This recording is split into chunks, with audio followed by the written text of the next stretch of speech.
Hey, how's it going, everyone? Today we're going to be talking about the legalization of marijuana. Yes, controversial, but that's the point here. It's to discuss with each other, make good points, and to get educated about certain topics so that we can, make the right decision when it comes to our ideas. And so let's get started. I know you usually get the fanboys of marijuana that are all for legalization, all the pluses, all the health benefits, all the taxes that the government gets. They go ham on really trying to get push the agenda to get marijuana legalized. And then you got the other side that's a little older generation, marijuana's the devil's lettuce, like all that stuff. But we're gonna look at all those points critically. And there's going to be many points that I don't even mention that, comment below and we can talk about it, start the conversation if you guys think of good points yourself. And then I'm going to give you some of my personal experience with marijuana. And you can take that how you want it, but I'll give you my personal experience. And then we'll summarize everything, come to a logical conclusion, and you can I insist you challenge my conclusion and you make your own decision, and let's have the conversation about it though. All right, so let's get started.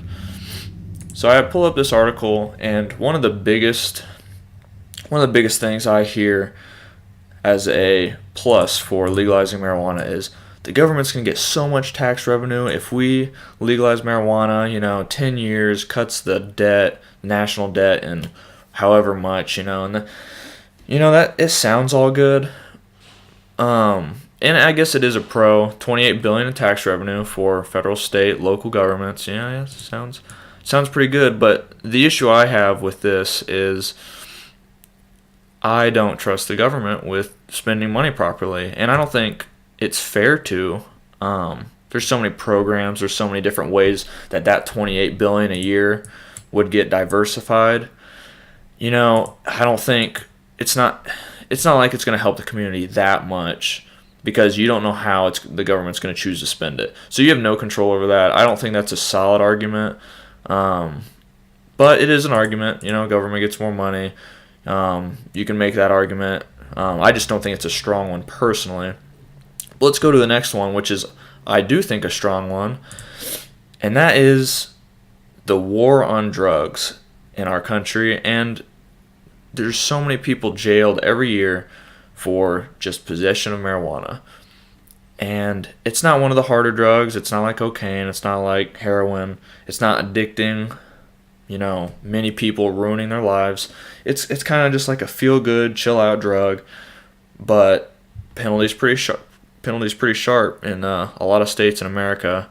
Obviously not the legalized marijuana states, but so the states that it's not legal, okay, number of those charged with marijuana law violations who were arrested for possession only, 90%, 600,000. I mean, goodness gracious, and honestly, I know I have one of my friends, obviously I'm not going to list names, but I have a close friend that is one of the statistics here, and it's been a lot of trouble for him. But legalizing it obviously would help with that, and it gets down to whether you think legalizing it's right or wrong. What do you think it's going to do to the community?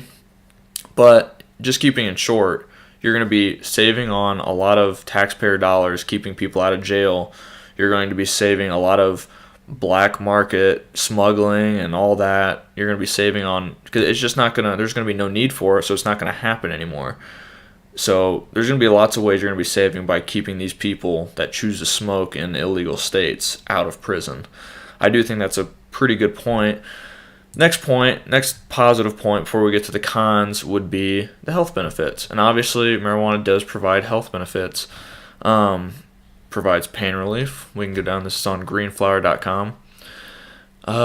Eases nausea and vomiting, so that would be good if, I guess, you're feeling those symptoms. Protects brain cells. That sounds interesting. I'm not going to get too in details with any of these specifically. Effective sleep aid. I've heard that's actually pretty true. helps treat PTSD. I do agree with that. I've heard that this is true as well. You know, there's a lot of medications people are looking for coming back from overseas that, you know, they need a little bit, they need a little help getting back into civilian life, and I think that this is a good solution for them. Promotes brain growth. Well, you know, I mean, in some ways, I guess it does. I would have to look more into that. I feel like that can get pretty detailed and pretty complex pretty quick. Yeah, increased appetite. That's for sure true. So yeah, we see some of the health benefits. It's not all negative. Obviously, some of the negative health benefits is if you're choosing to smoke in the lungs, just like any tobacco product. But I guess you can make the argument that tobacco products are legal and providing more negative benefits, while, you know, marijuana can provide positives as well as the negatives. But there's also other ways to ingest marijuana, or, you know, anything like the sort, you know, edibles and such.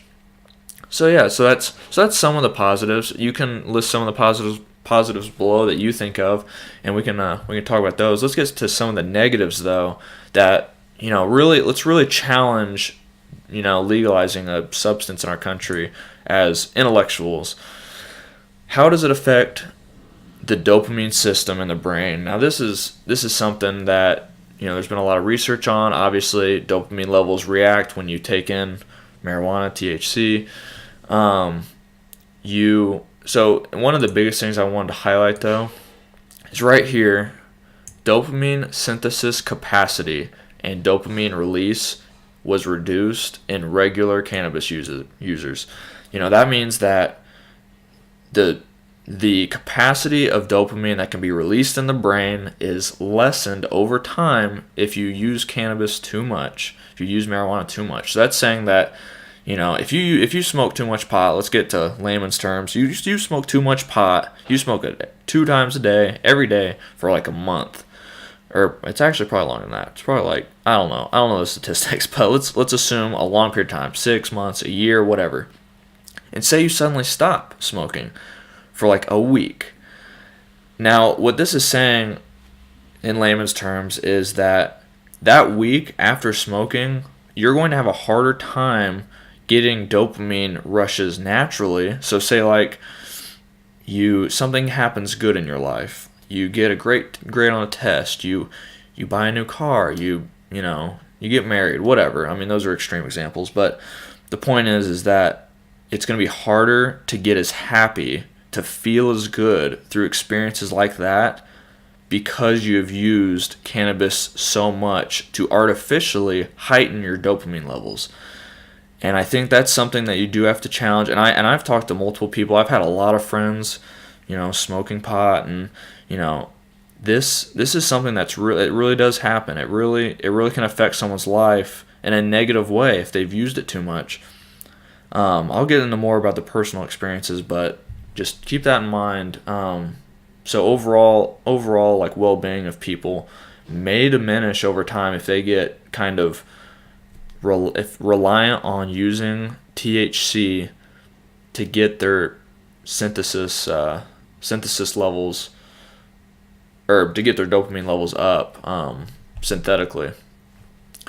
So let's go on. Let's go to so one of the other things that people make the argument against marijuana is they say that car crashes and just like DUIs with alcohol, you know, driving under the influence, that's the same situation is going to happen with marijuana more frequently once it's legalized. And this is from the Washington Post, and it talks about how obviously in Colorado they did studies on this and they monitored it very closely.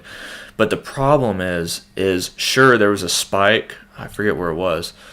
There's a spike in marijuana in people's systems when there's a crash, but you can't necessarily link that to the cause of the crash, because marijuana stays in people's bodies a lot longer than alcohol does. So you can't, just because there's marijuana in people's systems during a crash, you can't associate that with the crash itself. And so basically this study's come out to say we found no significant association between recreational marijuana legalization in Washington and Colorado, yada yada.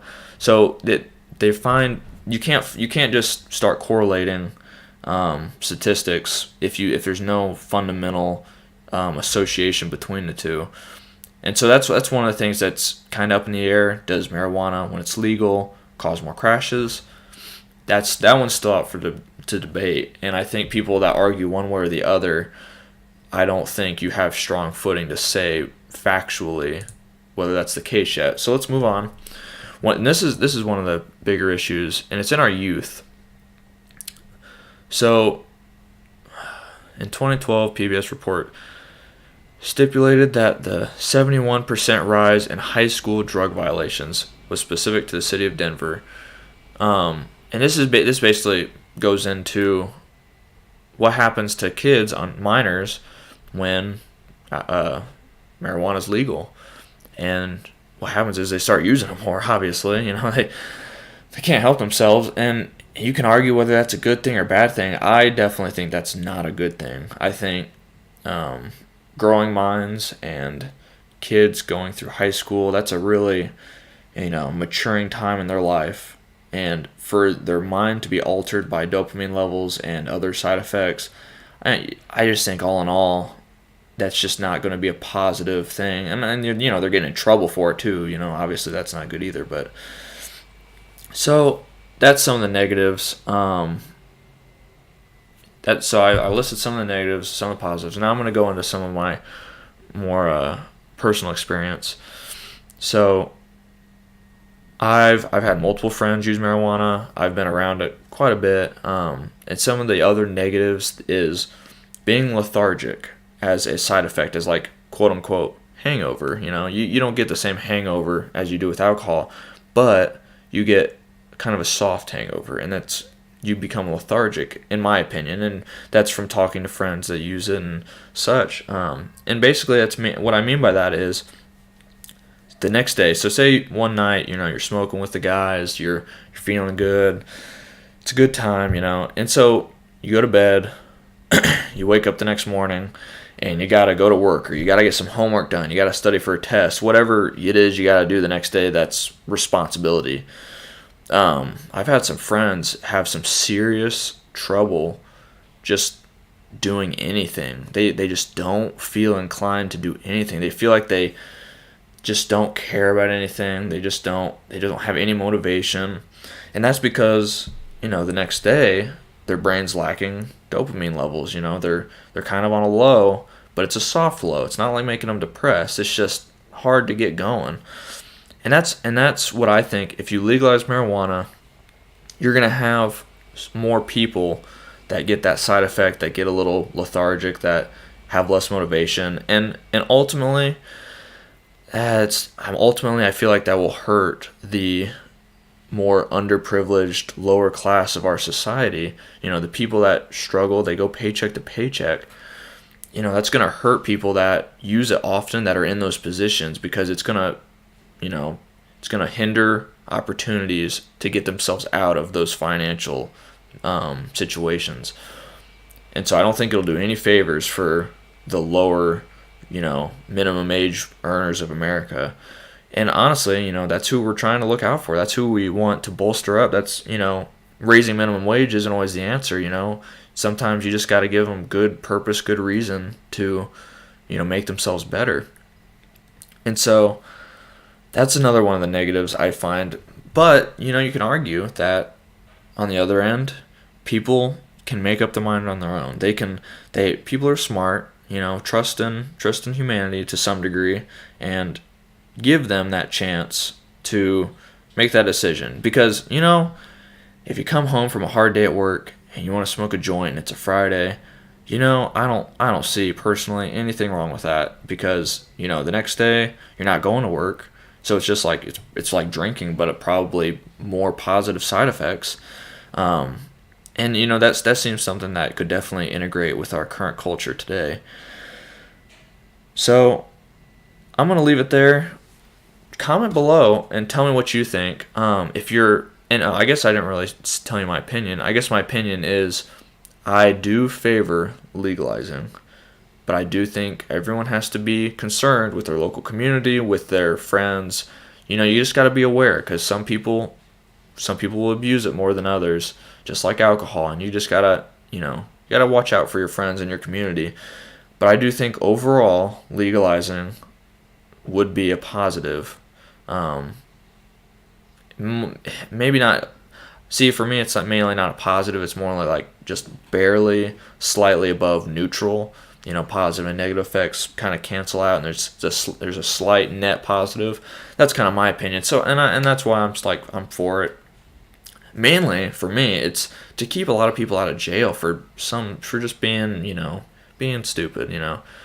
There's no reason for that many people, that many young people especially, being in jail for smoking a little pot, or you know, and that's the main reason. So yeah, so tell me what you think. Tell me any personal experiences, any opinions you have on legalizing marijuana, for or against, and we can just talk about it. That's we're all intellectuals here. We all want to talk and get to a good conclusion. And if you have something to change my mind or change the minds of other people on the internet, make your voice heard. But thanks for watching. You'll see more of my videos out. See ya.